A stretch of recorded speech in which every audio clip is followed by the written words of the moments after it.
계몽주의 시대에 종교를 연구한 학자들이 타임머신을 타고 21세기의 오늘로 올 수 있다면 아직도 종교가 남아있다는 사실에 놀랄 겁니다. 심지어 AI 시대를 목전에 두고 있는 지금도 종교는 사라지지 않고 있습니다. 왜 그럴까요? 근본적으로 인간의 한계 상황이 수천 년 전이나 현재나 달라진 것이 없기 때문입니다. 현실이 이러니 종교가 사라질 리 없는 거겠죠. 그러므로 이번 에피소드에서는 종교의 의미를 함께 생각해 보겠습니다.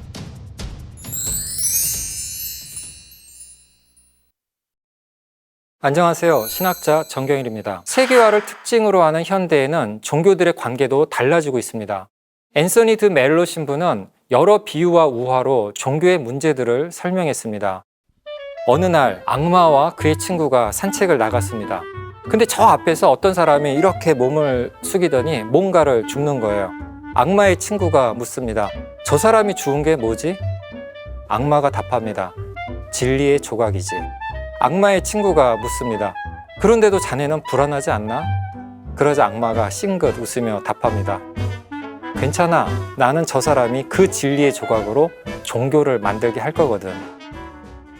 진리의 조각을, 작은 조각을 주었을 뿐인데 그게 마치 진리의 전부인 것처럼 믿고 주장하는 게 종교라는 것입니다. 그것은 인간으로서는 완전히 알 수도 소유할 수도 없는 겁니다. 그런데 사람들은 자신이 진리를 알고 있고 진리를 소유하고 있다고 주장합니다. 그것은 진리가 아니라 진리 주장일 뿐인데도요.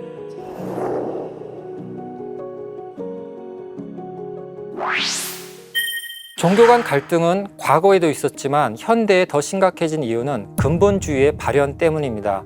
근본주의는 문자주의와 관련되어 있습니다.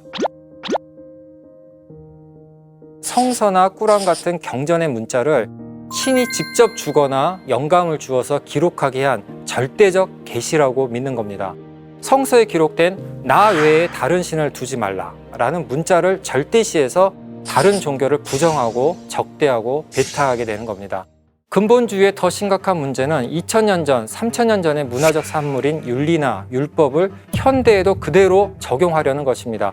대표적인 것이 성소수자 혐오와 차별이죠. 성서에 동성애에 대해 비판적인 문자가 있다고 해서 그걸 역사적 문화적 해석 없이 그대로 오늘의 삶에 적용하는 것입니다. 실제 경전에 어떤 문제적 내용이 있다 해도 그것을 당시 시대의 문화적 산물로 인정하고 오늘의 시대에 맞게 비판적으로 재해석하는 노력이 절실합니다.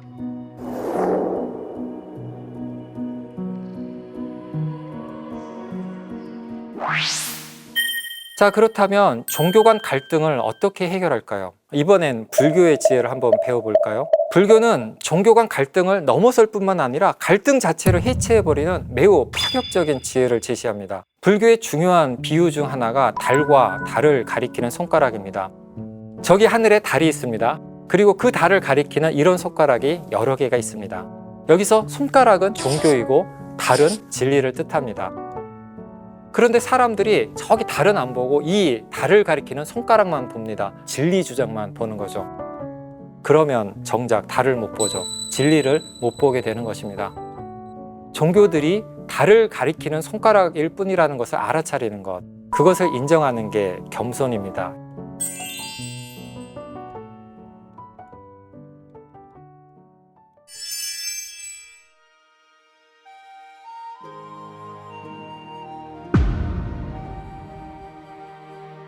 월인천강은 하나의 달이 1000개의 강물에 비춘다라는 뜻입니다. 각각의 다른 강에 같은 달이 비추고 있는 거죠. 즉 부처님의 진리, 부처님의 지혜와 자비가 달빛처럼 모든 중생에게 고루 비춘다는 의미입니다. 불교는 진리 주장의 절대성을 파격적으로 해체합니다. 선불교의 위대한 스승 중 하나인 임재선사는 부처를 만나면 부처를 죽이고 조사를 만나면 조사를 죽이라 라고 가르쳤습니다. 은유적인 말이지만 엄청난 말입니다. 불교의 최고 존재인 부처님마저도 절대화하지 않겠다는 것입니다. 자신의 종교가 가장 중요하다고 절대적인 거라고 여기는 것까지 내려놓는 것, 오늘의 갈등하는 종교들이 배워야 할 지혜가 아닐까 싶습니다. 종교 간 갈등을 해결하는 또 하나의 덕목은 환대입니다. 이 그림은 마르크 샤갈의 아브라함과 새 천사라는 제목의 그림입니다. 유대 그리스도교 경전 중 하나인 창세기에는 아브라함과 새 천사 이야기가 나옵니다. 어느 날 새 나그네가 아브라함이 있던 곳을 지나갑니다. 아브라함은 그들을 보고 달려가서 그들 앞에 무릎을 꿇고 자기 처소에 와서 쉬다 가시라고 초대합니다. 원래 고대부터 지금까지 유목민들은 서로를 환대하는 환대 문화를 가지고 있었습니다. 유목민들은 목초지를 찾아 떠돌며 유목을 하잖아요. 유목민의 존재 방식은 주인이면서 손님입니다. 지금 자기가 머무는 이곳에서는 주인이지만 다른 목초지, 다른 풀밭을 찾아 떠나게 되면 거기서는 나그네, 손님이 되는 거죠. 그러니까 유목민들은 서로 환대하는 것을 일종의 문화적 코드로 만들었습니다. 지금 있는 곳에서 나그네를 환대해야지 자기가 나그네가 되었을 때 다른 곳에서 환대받을 수 있으니까요. 샤갈의 이 그림에서 새 천사, 새 나그네는 마치 자기 집에 있는 것처럼 편안하게 앉아서 식사를 합니다. 주인인 아브라함은 오히려 하인처럼 공손히 옆에 서 있습니다. 여기서 중요한 것은 아브라함은 그들이 천사라는 것을 몰랐다는 사실입니다. 만약 그들이 천사라는 것을 알았다면 누구나 달려나가서 환대했을 겁니다. 아브라함의 위대함은 그 나그네들이 자기를 해칠 수도 있는 적일지 아니면 함께 어울릴 수 있는 친구일지 전혀 모르는 상태에서 그들을 환대했다는 것입니다. 이 그림을 마르크 샤갈이 그렸다는 사실도 매우 중요합니다. 샤갈은 아브라함과 새 천사라는 제목의 그림을 여러 장 그렸습니다. 그만큼 그에게 중요했다는 거겠죠. 샤갈은 유대인입니다. 유목민처럼 떠들면서 살았고 동료 유대인들이 무참히 죽임당한 홀로코스트를 고통스럽게 목격했습니다. 그러니 유대인인 샤갈은 아브라함과 새 천사의 그림을 통해서 종교의 차이, 문화의 차이를 넘어서 서로 환대하는 평화를 꿈꾸고 희망했던 거죠.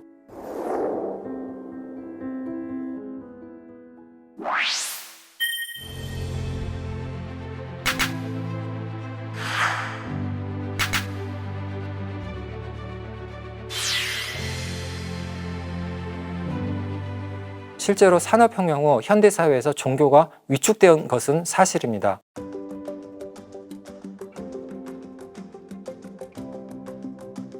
이를 종교 연구자, 사회학자들은 세속화 현상으로 보았습니다. 세계가 종교의 지배로부터 벗어난다는 것입니다. 특히 중세까지 유럽에서는 크리스텐돔, 즉 그리스도교 세계라는 표현이 있을 정도로 교회가 정치와 밀착해 있었습니다. 때로는 교황권이 왕권보다 더 강력한 때도 있었잖아요.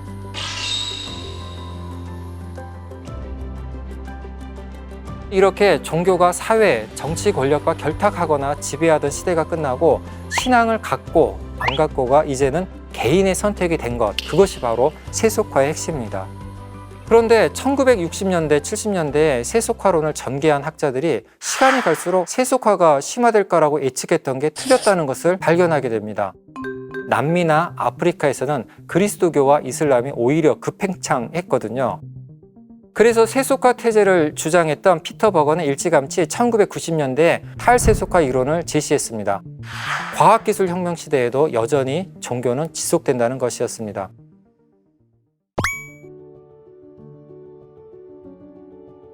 이 탈세속화가 세계가 재종교화되고 있다는 것을 뜻하는 것은 아닙니다. 많은 대륙과 나라들에서 기존의 제도 종교가 약화되는 현상, 즉 탈제도 종교화 현상이 일어났습니다. 탈제도 종교화는 종교의 제도적인 차원, 외적인 차원이 약화된다는 의미입니다. 현재 많은 종교인들이 기존의 제도적 굴레로부터 벗어났고 영성의 자원을 자유롭게 향유하게 되었다는 뜻입니다.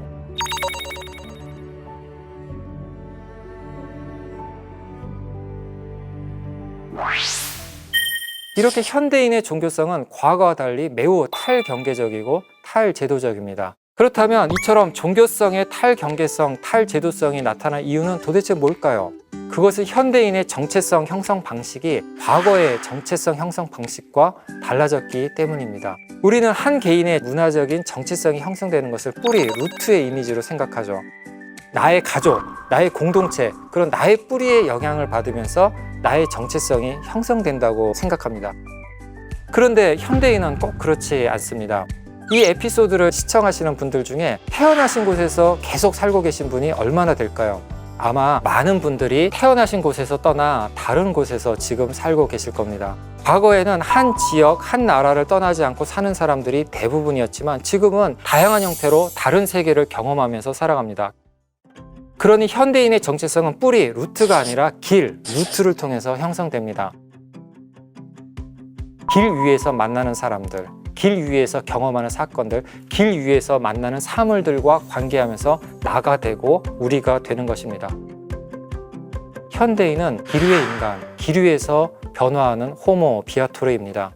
이렇게 길 위에서 정체성을 형성하다 보니 종교인들은 경계를 넘어 다른 종교를 체험하고 변화하는 경험을 하게 됩니다.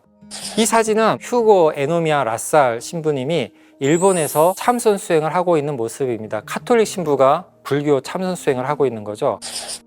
에노미야 라살 신부가 선불교의 참선을 배우기 시작하면서 임재종 선사, 쇼도 하라다 선사에게 묻습니다. 그리스도인도 깨달음을 얻을 수 있습니까?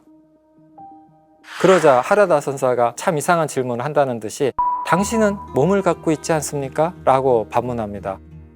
신체를 갖고 있는 사람이라면 종교와 상관없이 누구나 명상을 할 수 있고 누구나 깨달음을 얻을 수 있다는 뜻이었습니다.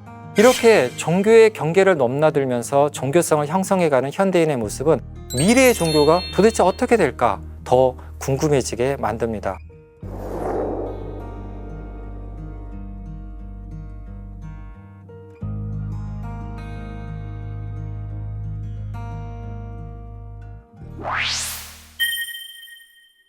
일본 교토의 코다지사의 AI 관세음보살 민다르입니다.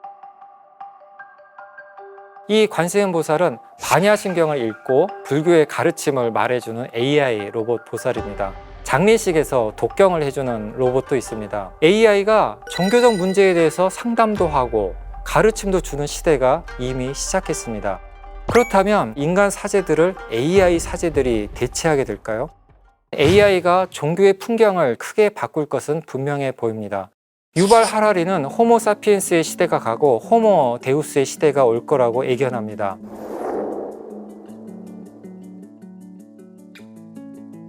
앞으로는 인간이 지적 설계를 통해 스스로를 만들어 갈 거라는 것입니다. 그런데 서로를 미워하고 있는 인간이 지금의 인간의 형상을 따라서 지적 설계를 통해서 창조한다면 어떻게 될까요? 우리는 포스트 휴먼 AI가 지금의 인간보다 더 나은 존재, 선한 존재일 것인가? 아니면 디스토피아 영화들에서처럼 인간을 위협하는 존재가 될 것인가에 대한 불안과 기대를 동시에 갖고 있습니다. 분명한 것은 만약 지금 이대로의 모습, 오늘의 인간의 형상을 따라 AI를 만들어 간다면 AI는 우리처럼 전쟁 기계가 될 것이고 우리처럼 자본을 독점하며 타인을 해치는 탐욕 기계가 될 것입니다. 그러니 미래의 인간, 포스트 휴먼이 어떻게 될 것인가를 놓고 고민하기보다는 오늘의 우리가 어떻게 더 나은 인간, 더 선한 인간이 될 것인가를 고민하는 것이 더 중요한 시대인 것 같습니다. 인간의 미래, 종교의 미래는 미래에 결정되는 것이 아니라 오늘을 살아가고 있는 우리의 선택에 따라 결정될 것이니까요.